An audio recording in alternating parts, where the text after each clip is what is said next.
I'm Solomon the Shields. The topic I had was the solar system, and according to chapter 3, it was thought to have began 4.6 billion years ago. The gravitational collapse of a small part of a giant molecular cloud.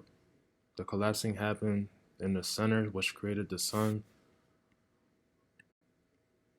and in the article it said we can find life outside the solar system in 25 years. Speaking at a press briefing on September 2nd, Sasha Kwans detailed the technology projects that are now in the works that may enable researchers to finally answer the question whether we are alone in the universe. Today, more than 5,000 exoplanets are known, and we are discovering them on a daily basis. There are more exoplanets waiting to be discovered, given that astronomers believe that each of the more than 100 billion stars in the Milky Way galaxy has at least one companion planet. That makes for an enormous number of exoplanets, many of which Quans added are just like Earth and at the right distance from the host stars to enable conditions for life, such as presence of liquid water. Um, the atmosphere, we need to investigate the atmospheres of these planets. We need an observational approach that will allow us to take pictures of these planets.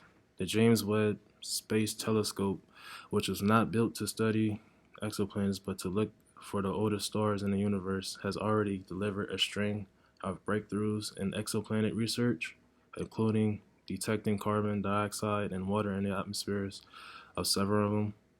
Quant, however, cautions that Webb, although the most powerful observatory ever put to space, is not quite powerful enough to be able to see the smaller Earth-like planets that orbit closer to their stars at distances where liquid water can exist. And then new instruments are being built with the sole purpose of filling this gap in the James Webb Space Telescope capabilities. Quans and his team are leading the development of mid-infrared ELT imager and spectrograph, a first of its kind instrument that will be part of the Extremely Large Telescope ELT, currently being built by the European Southern Observatory in Chile. ELT, once completed toward the end of this decade, will feature a 130-foot wide mirror, making it the largest optical telescope in the world. The primary goal of this instrument is to take the first picture of a terrestrial planet, potentially similar to Earth, around of the very nearest stars, said Quans.